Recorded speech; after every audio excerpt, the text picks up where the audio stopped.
In Dragon Ball Z Battle of Gods, the concept of God Ki was first introduced to audiences. A powerful form of energy that was undetectable to mortals, Beerus the god of destruction used this godly power to devastate the Z fighters. First, he began with Goku, who even as a Super Saiyan 3 stood no chance against Beerus. Then, Goku's friends and family such as Krillin, Piccolo, Majin Buu, Gohan, and Gotenks fell at his feet. Even an enraged Vegeta, who fought for his wife and surpassed Goku in a moment of intense rage, was no match for the Destroyer. Finally, Goku used a special ritual of legend, taught to the Z fighters by Shenron to achieve the divine form of Super Saiyan God. In this form, Goku was imbued with God Ki, and risen to a new level beyond anything he could have trained to achieve on his own. This is when Goku was truly able to take the fight to Beerus and give him the showdown he was craving. With the ending of Battle of Gods and the revelation of God Ki, Dragon Ball appeared to have totally changed their power dynamic and instituted a new power and concept which could differentiate it from the series that came before it. The concept of God Ki seemed to have a wealth of potential and was ripe for exploration. However, come the end of Dragon Ball Super, was this potential fully explored? Or perhaps, was this potential wasted? Well, in this video, I'm going to discuss why I believe that the concept of God Ki was wasted in Dragon Ball Super. Make sure to subscribe to this channel and enable notifications so you could see all of my content right away when it comes out. Now, in Dragon Ball Super, God Ki was introduced in relatively the same way as the movie, as after all, the first two arcs are retelling of the Battle of Gods and Resurrection F movies. And with its introduction came many questions. How exactly does God Ki work? What separates it from regular Ki? Does God Ki place those who can use it on a totally different level from characters who can't? At first, the series seemed like it would answer a number of these questions. As we saw, Vegeta went off to train with Whis and learn more about Ki control. And as Goku arrived to join him 6 months later, he had grown far stronger. In fact, Goku said that Vegeta could have even surpassed him. However, Vegeta at this point did not have the power to manipulate God Ki, and in fact, we were told that he had only now learned the power to sense a god's energy. What we see of Goku and Vegeta's training after this doesn't really focus on Ki control or giving us a greater understanding of God Ki. Rather, Whis' training seems to primarily consist of doing household chores such as cleaning and yard work. Additionally, we see Goku and Vegeta carry heavy stones while walking laps around Beerus' planet.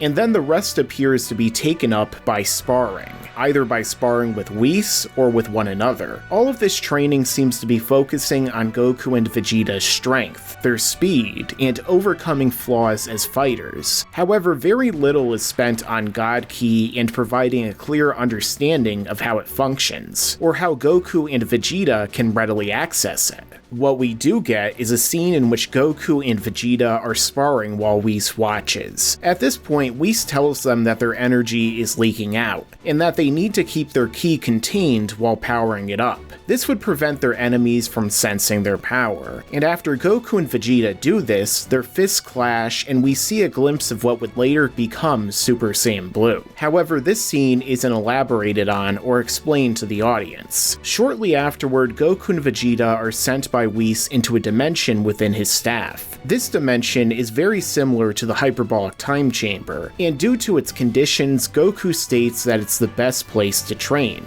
However, Goku and Vegeta aren't able to move at first within the chamber, and must contain and control their power, similarly to how they did in their prior training session, in order to move. At this point, Vegeta feels the energy which is surrounding them and declares that it's godly energy, and remarks about its incredible pressure. But this is really the last information we get about God Ki, its mechanics, and how it really works in Dragon Ball Super. But is that it? Is God Ki simply that Goku and Vegeta power up while holding storing their ki within their bodies, or is that just a part of the process? There's definitely more here than the series shows us, but any explanation and clarification takes a back seat in the following arcs. After this point, Goku and Vegeta seem to train only to grow more powerful. They try to increase their strength, their speed, and become better fighters, but they don't really do much that separates this training in the concept of God Ki from anything else Goku and Vegeta did before. They grow more powerful, and we're told that Super Saiyan Blue gives Goku greater ki control, and Goku even takes use of this calm mind and ki control to implement his Kaioken on top of his Super Saiyan Blue. But again, all this is doing is making Goku stronger, faster, and increasing his energy output. The same thing it does in his base, only with some other transformations being multiplied instead.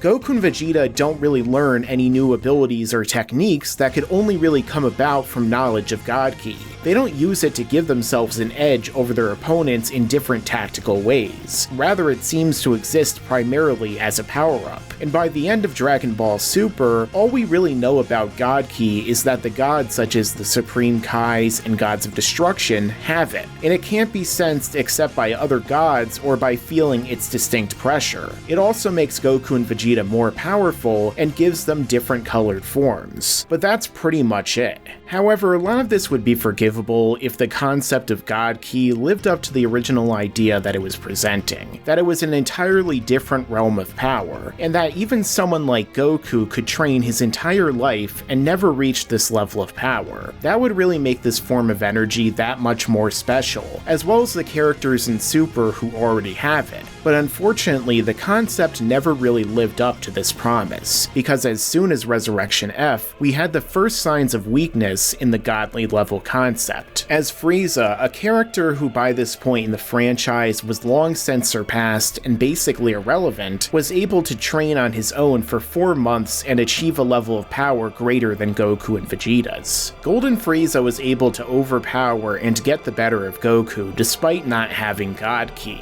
Despite having nowhere near the level of training as Goku, nor having trained with a god or angel, Frieza stood as a shining contradiction in the face of this concept, as he proceeded to take away much of its specialness, by reducing it down to a number or level of power that someone with a lot of potential could simply train beyond. And this continued throughout the series, as Hit in the Tournament of Destroyers was able to match and nearly defeat Super Saiyan Blue Goku, and Hit was an assassin who had zero godly training to our knowledge. In the next arc, Zamasu and Goku Black are able to fight and defeat Goku and Vegeta. Zamasu is a Supreme Kai in training, so there's a likelihood of him having God Ki, although he was originally a regular Kai. Goku Black, on the other hand, is Zamasu in Goku's body, and achieves his own godly form of Super Saiyan Rose.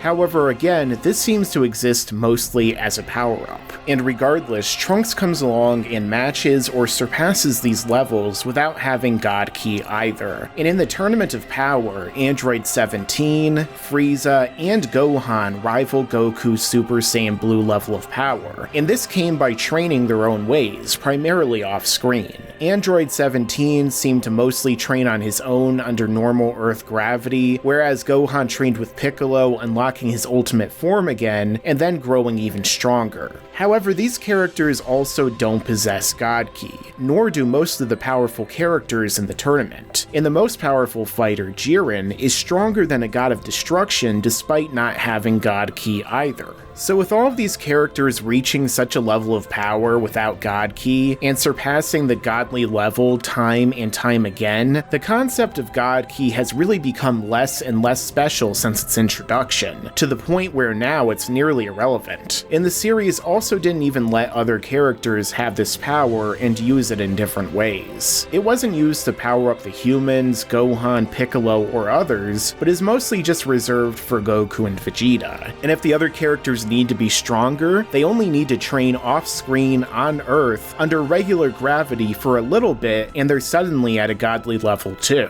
All it really seems to be doing here is giving Goku and Vegeta something the other characters don't have, and giving them marketable new forms that can be sold as toys or merchandise. God Ki was an interesting concept that was introduced in Battle of Gods. It seemed like it could bring the power of characters in the series to another level, as well as giving them access to new abilities, and perhaps even level the playing field and bring some less used Z fighters back to prominence. But in the end, this potential seems to have been wasted, and reduced to yet another power-up for Goku and Vegeta. Perhaps there's still more room that can be explored with God Ki in the future, but I'm not sure if the franchise is particularly interested with doing that. But I guess we'll find out in the future of Dragon Ball. Yeah, and you better subscribe, enable those damn notifications.